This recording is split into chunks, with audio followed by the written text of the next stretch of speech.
මේ වීඩියෝ එකෙන් කියන්න යන්නේ ප්‍රොඩක්ෂන් එකක් කරලා එකෙන් කොහොමද ෆිනිෂ් ගුඩ් ස්ටෝර් එකට ප්‍රොඩක්ට් ඇඩ් කරගන්නේ කියලා. ඉතින් අපි පළවෙනියටම මෙන්න මේ ප්‍රොඩක්ෂන් කියන එකට යනවා. ගිහිල්ලා අපි පළවෙනිම කරන්න ඕනේ ෆෝමියුලා මැනේජ්මන්ට් එක. ඉතින් මේකේ ඕපන් රන් කියන මෙතනින් ගිහිල්ලා මේ ෆීචර් එකෙන් අපිට පුළුවන් ෆෝමියුලා එකක් ක්‍රියේට් කරගන්න. ඉතින් මෙතන කරන්න ඕනේ බේස් ප්‍රොඩක්ෂන් ප්‍රොඩක්ට් එක මෙතන හදා ගන්න ඕනේ. මෙතන ඕල් දාමු. එතකොට මෙතන ප්‍රොඩක්ට් කෝඩ් එකක් ඔටෝ ජෙනරේට් වෙනවා. ඊට පස්සේ ප්‍රොඩක්ට් යුනිට් එක පීසස්. එතකොට ස්ටෑන්ඩඩ් බැච් සයිස් එක මේකේ එක බැච් එකකින් 500ක් හදනවා කියලා assume කරලා මම මේක කරනවා. ඊට පස්සේ එතන ඇඩ් ප්‍රොඩක්ට් තියෙනවා. එතෙන්ට ගිහලා මේ ප්‍රොඩක්ට් එක ඇඩ් කරගන්න ඕනේ. ඇඩ් කරගත්තට පස්සේ අපිට රෝ මැටීරියල් ස්ටොක් එක අපිට නිකන් රිවිව් එකක් බලා ගන්න පුළුවන්. මෙන්න මේ වගේ ගණන් වලින් රෝ මැටීරියල් අපේ රෝ මැටීරියල් ස්ටෝර් එකේ තියෙනවා. ඊට පස්සේ BOM zip එකට යනවා. ගිහිල්ලා අපි මේ සිසමි රෝල් 500ක් හදන්න ඕනි රෝ මැටීරියල්ස් ටික සයින් කරගන්න තමයි අපි යන්නේ. එතකොට මේක සිලෙක්ට් කරාම අපි දුන්නේ ස්ටෑන්ඩඩ් සයිස් එක මෙතෙන්ට ලෝඩ් වෙනවා. එතකොට මේ BOM එකට මොන හරි ඔප්ෂනල් නෝට් එකක් දෙන්න ඕන නම් මෙන්න මෙතනින් දෙන්න පුළුවන්. ඊට පස්සේ මැටීරියල්ස් අපි මම හිතනවා මේකට මෙන්න මේ බැච් එකෙන් සුගර් කිලෝ 3ක් වගේම බ්ලැක් සීඩ් කිලෝ 5ක් දාලා මේ සිසිමි මෙතන සිසිමි රෝල් 500ක් හදන්න යනවා කියලා. ඊට පස්සේ අපි මෙතන save BOM recipe කියන එක ක්ලික් කරගමු. ඊට පස්සේ දැන් already තියෙන්නේ මෙතන හැදිලා. එතකොට අපිට රිවිව් කරලා බලන්න පුළුවන් සිසිමි රෝල් හදන්න අපි assign කරගත්තේ මොනවද කියලා. මෙතනින් අපිට calculate කරගන්නත් පුළුවන්. අපි මෙතන දාමු අපි 500ක් තමයි හදන්නේ.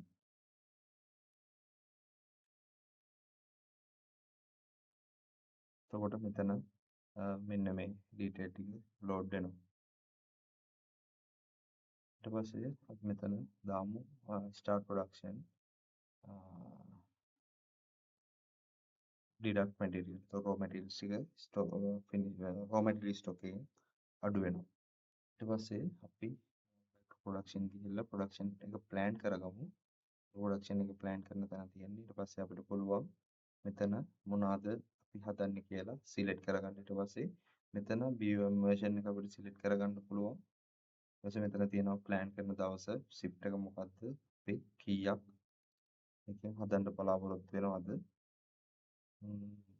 මෙතන batch count එක කීයක් යනවද? අපි එක එකම තියාගමු එක batch එකකින් මේක හදලා ඉවර කරනවා කියලා. ඊට පස්සේ මෙතන priority තියෙනවා. ඉතින් මේක prioritize කරන්න ඕන විදිහක් ඔයගොල්ලන්ට දාන්න පුළුවන්. ඊට පස්සේ මෙතනින් save කරගන්න තියෙන්නේ.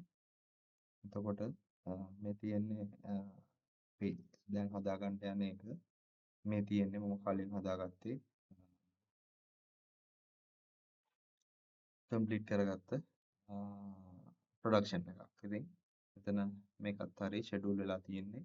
මෙතනත් ෂෙඩියුල් පෙන්නනවා. ඊට පස්සේ අපිට පුළුවන් back to production ගිහිල්ලා අපිට මේක එක්සිකියුට් කරන්න. ඉතින් මෙන්න මේ එක්සිකියුෂන් එකේදී අපි ඇතුළට ගිහිල්ලා අපි දාන්න ඕනේ අපි මොනවද හදාගන්න ආවෙත් මෙතෙන්ට නිකම්ම ඔටෝ ලෝඩ් වෙනවා. ඉතින් මෙතන මේක සිලෙක්ට් කරලා මොන මැෂින් එකෙන්ද මොන වර්ක් ස්ටේෂන් එකේද මොන වර්ගද මේක හදන්නේ කියලා දාගන්න ඕනේ. ඉතින් මෙන්න මෙතන start batch consume material. එතකොට මේක ඇඩ් වෙලා තියෙන. ඉතින් active monitor එක තියෙනවා. ඉතින් monitor එකේ අපිට පෙන්නනවා දැන්ට start කරලා තියෙනවා කියලා. start කරලා නැත්නම් අපිට මෙතන එක pending කියලා ඔයගොල්ලන්ට බලා ගන්න පුළුවන්. ඉතින් assignments එකත් ඇල්ලලා තියෙන්නේ target එක. ඉතින් මේක දැන් කරගෙන යන අතරේ තියෙනවා කියන එක තමයි ඔයගොල්ලන්ට idea එක තියෙන්නේ. ඉතින් history බලන්න පුළුවන්.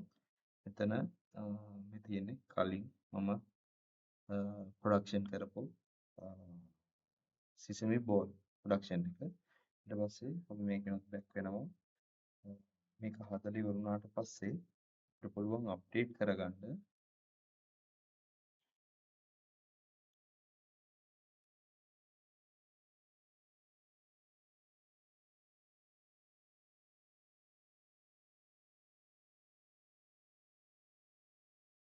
මෙතනින් ගිහිල්ලා එක්සිකියුෂන් එකට යමු.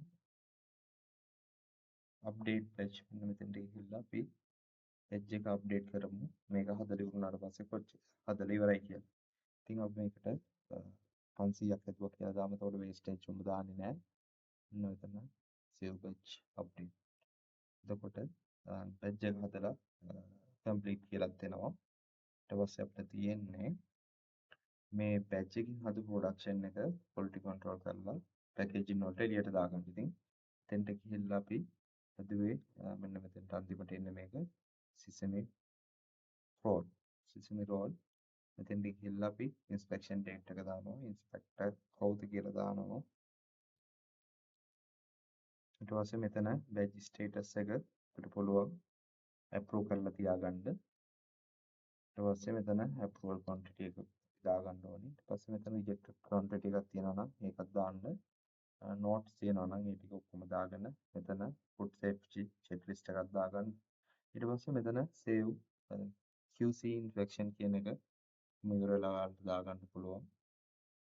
එතකොට මෙතන මේවත් approve වෙලා ඔක්කොම මෙතන මෙහෙම පෙන්නනවා. ඉතින් මේවා ආයි hold කරගන්න ඕන නම් මෙතනින් hold කරගන්න පුළුවන්.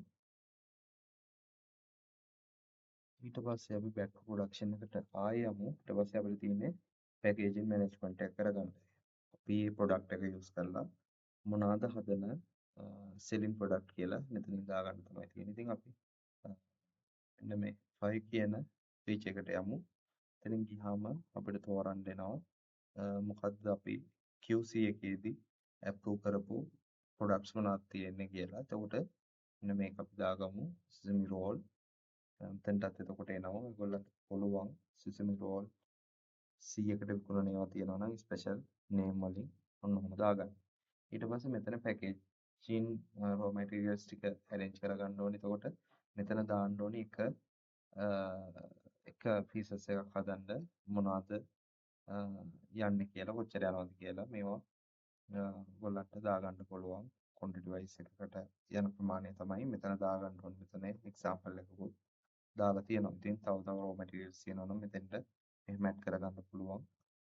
add කරගෙන ඔයගොල්ලන්ට මේ production එක මෙතනින් කරන් යන්න පුළුවන්. ඊට පස්සේ pack size quantity කියන්නේ එක pack එකකට මේ හදපු sesame roll කීයක් add කරනවද කියලා. මම example එකක් විදිහට 10ක් දාන්නම්. එතකොට අපි 500ක් මෙතන හදාගෙන තියෙනවා. ඉතින් 500න් අපිට පුළුවන් පැකට් 50ක් හදන්න. නැත්නම් ඔයගොල්ලන්ට පැකට් 10ක් හදනවා නම් මෙතන 10ක් දාන්න පුළුවන්.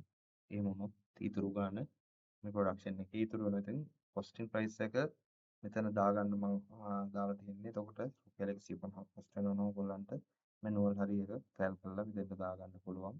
ඊට පස්සේ selling price එක කීයකටද මේක විකුණන්නේ කියලා මෙතෙන්ට දාගන්න පුළුවන්. ඊට පස්සේ expire date එක කවද්ද expire වෙන්නේ කියලා දාගෙන ඔයාලට පුළුවන් මෙතන packaging status එක package වලට මාරු කරලා මෙතනින් save packaging batch කියන එක දාන්න. එතකොට මෙතනින් කෙලින්ම update වෙන්නේ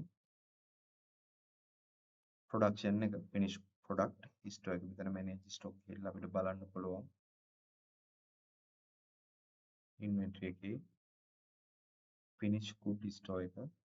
එතකොට මෙන්න මෙතන sesame roll මෙන්න මෙහෙම pieces 50ක් තියෙනවා කියලා මෙතන අප්ඩේට් වෙලා තියෙන. ඉතින් මෙන්න මෙහෙම තමයි අපේ finish good store එකට අපි production එක පැත්තෙන් ගිහිල්ලා product එකක් add කරගන්න.